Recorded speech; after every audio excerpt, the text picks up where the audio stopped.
Pères et grâces, peuple de Dieu, aujourd'hui, nous sommes ici, devant le trône du Très-Haut, et pour déclarer une vérité que l'enfer tente de faire taire. Dieu fait encore des miracles. Et avant même de commencer cette prière, je veux que vous fermiez les yeux et que vous vous demandiez dans quel domaine de ma vie ai-je besoin de voir la touche de guérison de Jésus aujourd'hui. Pendant que vous réfléchissez à cela, restez avec nous jusqu'à la fin, car quelque chose de surnaturel se produira dans cette prière. Profitez de ce moment et abonnez-vous à la chaîne.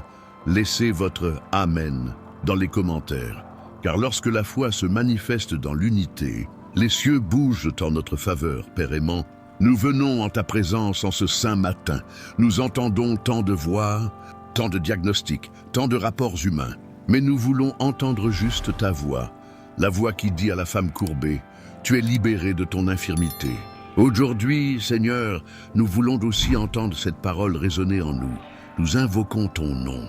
Jésus, non seulement avec nos lèvres, mais avec notre âme fatiguée, avec notre corps blessé, avec notre cœur qui croit encore, même en pleurant, nous vous livrons la peur qui nous visite la nuit, la peur qui parle de la mort, la peur qui tente d'effacer l'espoir. Nous vous donnons la douleur que la médecine ne peut pas enlever, les larmes que l'oreiller connaît et les questions sans réponse que vous seul pouvez comprendre. Tu es le Dieu qui connaît chaque cellule, chaque fibre, chaque souffle en nous. Vous voyez la tumeur que la médecine tente de combattre. Vous connaissez le nom de la maladie, mais surtout les noms, c'est ton nom. Jésus, c'est pourquoi nous déclarons ce matin, la peur ne nous dominera pas. La douleur ne volera pas notre foi. Même lorsque le corps crie, l'esprit en nous s'élève et dit « Je crois ». Parce que tu n'as pas changé. Ta parole est la même, ta puissance est la même et ton amour reste invincible. Seigneur, touche maintenant ceux qui écoutent cette prière. Que ton Saint-Esprit voyage à travers les lieux où la douleur habite. Que le sang du Christ coule comme un fleuve de vie, purifiant, guérissant et restaurant. Aujourd'hui, nous déclarons, aucune maladie n'est plus grande que la puissance de la croix. Et si cette prière vous parle, écrivez dans les commentaires, « Seigneur, j'abandonne ma peur et je reçois ta guérison. » Car c'est dans cet abandon que commence le miracle. Pourquoi Dieu fait encore des miracles, cher Père? Même lorsque le corps ressent le poids de la maladie, nous savons, ta présence est l'oxygène de notre âme. Combien de fois nous sommes-nous réveillés sans force, en nous regardant dans le miroir et en demandant « Seigneur, jusqu'à quand ?»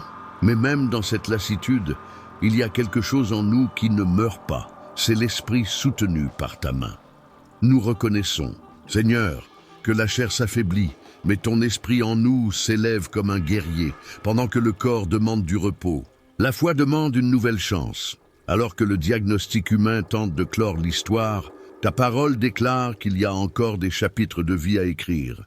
Tu es le Dieu qui nous soutient quand la terre semble disparaître.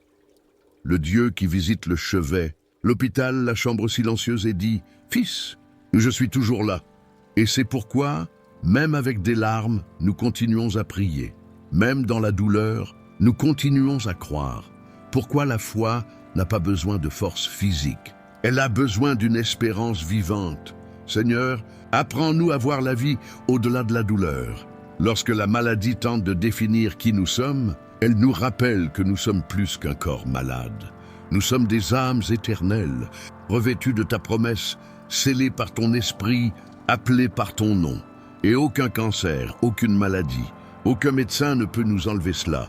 Aujourd'hui, nous te demandons, Père, de fortifier l'esprit de ceux qui sont fatigués. Il touche les émotions de ceux qui ne croient plus à la guérison. Insuffle ton esprit là où l'espoir est mort. Il ravive l'étincelle dans les yeux de ceux qui ne voient plus d'issue. Vous êtes un expert dans la résurrection de ce que le monde a appelé la fin, et nous croyons.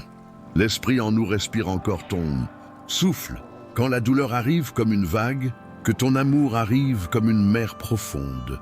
Quand le corps se fatigue, que le cœur se souvienne de tes promesses. Quand le médecin dit « il n'y a rien à faire », que le ciel réponde « je suis celui qui fait que l'impossible se réalise ».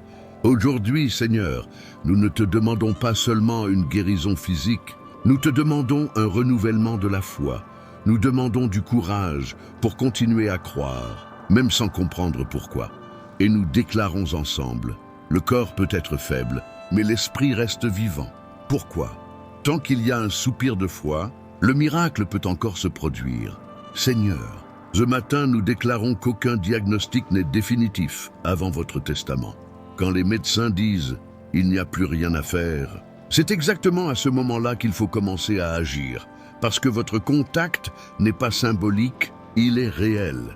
C'est le toucher qui transforme les tissus, les os, les cellules et les destins. Nous croyons que le même Jésus qui a guéri la femme courbée, le même qui a rendu la vue à l'aveugle et purifié le lépreux, marche toujours parmi nous. Il n'a pas changé. Le temps n'a pas effacé son pouvoir. Et le sang qui a été versé a toujours autorité sur toutes les maladies. Aujourd'hui, Père, nous te demandons, touche là où personne ne peut atteindre. Elle touche le corps que la médecine a déjà abandonné. Elle touche le cœur qui est fatigué d'attendre.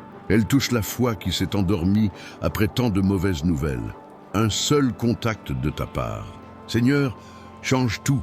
Un seul contact de votre part suffit à renverser l'incurable, à restaurer ce qui semblait perdu, à réveiller ce qui était mort. Et nous croyons que votre pouvoir n'est pas limité par la distance ou le temps, même maintenant. Alors que cette prière est entendue, ton Saint-Esprit visite les hôpitaux, les chambres, les maisons et les cœurs. Là où il y a de la douleur, il y a du réconfort.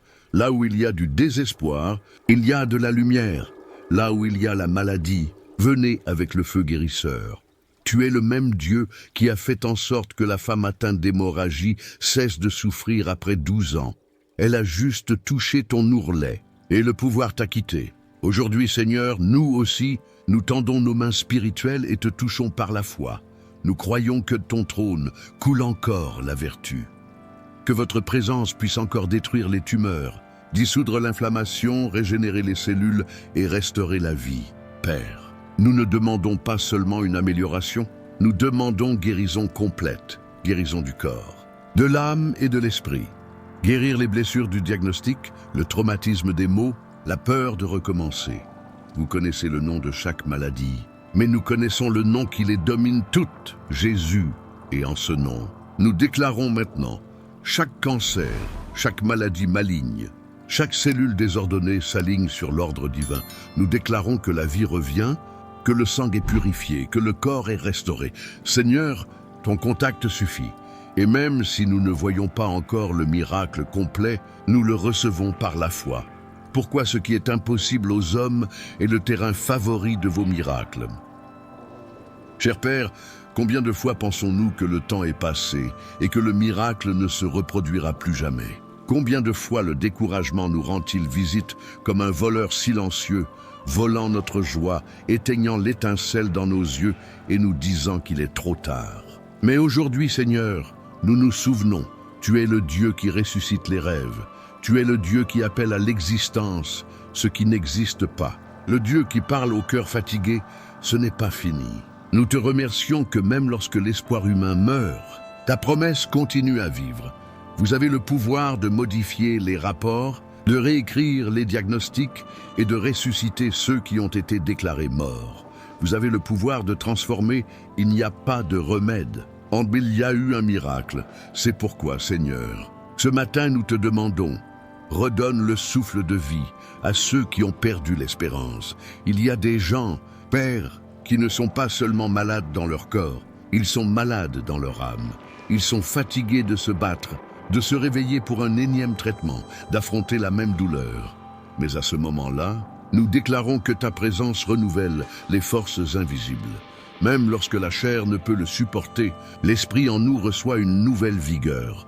Tu es le Dieu qui n'oublie pas, le Dieu qui a vu chaque larme versée sur l'oreiller, chaque nuit de veillée, chaque prière silencieuse. Et aujourd'hui, par ta miséricorde, nous te demandons, ramène le sourire que la douleur a effacé. Il ravive les esprits, ravive l'amour de la vie et éveille le désir de vivre des jours meilleurs. Tu as dit à la fille de Jaïrus, lève-toi. Et elle se leva, comme si le moment de la mort n'avait jamais existé. C'est pourquoi nous déclarons également à propos de chacun de ceux qui prient avec nous. Lève-toi, âme lasse, lève-toi, cœur lasse, parce que le Dieu de la résurrection est présent dans cette prière. Il n'y a pas de cancer, Il n'y a pas de condamnation, il n'y a pas de diagnostic qui puisse effacer ce que vous voulez encore faire. Tu transformes la douleur en témoignage, le désert en printemps et les larmes en une moisson de joie. Et si quelqu'un écoute cette prière avec le sentiment d'avoir déjà tout perdu, nous disons ensemble « Seigneur, ravive mon espérance et renouvelle ma foi ». Car lorsque l'espoir semble mourir, c'est alors que le ciel commence à travailler en silence. Et nous croyons que tandis que nous prions, le miracle a déjà commencé à se produire. Tu es le Dieu de l'impossible, et nous sommes le peuple qui n'abandonne pas la foi. Cher Père, après tout ce que nous avons prié, nous comprenons, le plus grand miracle commence lorsque nous cessons d'essayer de contrôler ce que nous seuls pouvons transformer. Combien de fois essayons-nous de planifier le résultat, de mesurer le temps, de comprendre le processus? Mais la guérison, Seigneur, vient en ton temps, et ton temps est parfait. Aujourd'hui, nous vous confions le contrôle. Nous livrons les douleurs que nous ne pouvons pas comprendre, les questions auxquelles personne n'a répondu et les peurs qui tentent de revenir chaque matin. Tu sais ce que tu fais. Tu vois ce que nous ne voyons pas. Tu connais l'avenir que nous ne pouvons pas atteindre. Et tu travailles même quand nous ne nous en rendons pas compte. Alors ce matin, nous nous reposons en toi. Nous te louons, Seigneur, non pas parce que tout est résolu, mais parce que tu es présent. Vous êtes ici au milieu de la prière, au milieu des larmes, au milieu des équipements, des consultations, des examens. Et là où tu es, l'impossible perd sa force. Et l'espoir respire à nouveau. Seigneur, apprends-nous à faire confiance, même quand nous ne comprenons pas. Parce que la vraie foi ne dépend pas des preuves, mais de l'abandon. Et aujourd'hui, devant toi, nous nous abandonnons complètement. Nous mettons chaque traitement, chaque médecin, chaque résultat entre vos mains. Nous déclarons que ta volonté est bonne, parfaite et agréable. Même quand cela échappe à notre compréhension, Dieu, tu es fidèle en tout temps. Et même si le miracle ne se produit pas comme nous l'imaginons, il se produira comme nous le souhaitons. Parce que tu ne laisses jamais une prière sans réponse. Parfois la guérison se produit dans le corps, parfois dans l'âme, mais elle se produit toujours. Et aujourd'hui, nous prophétisons, le miracle a déjà commencé. La peur est partie, la foi est née, le corps réagit, l'espoir renaît, et le nom de Jésus est exalté sur toute maladie. Père, nous te remercions pour cette matinée de foi, pour chaque vie qui a prié avec nous, pour chaque cœur qui a décidé de te laisser le contrôle. Nous savons que d'ici viendront des témoignages, des guérisons et des signes qui prouveront que tu fais encore des miracles. Et avec le cœur rempli de gratitude, nous déclarons, même sans voir, nous croyons, même sans comprendre. Nous avons confiance, même sans force, nous espérons, parce que tu es le Dieu qui guérit, qui renouvelle et qui ne faillit jamais. Au nom de Jésus, Amen.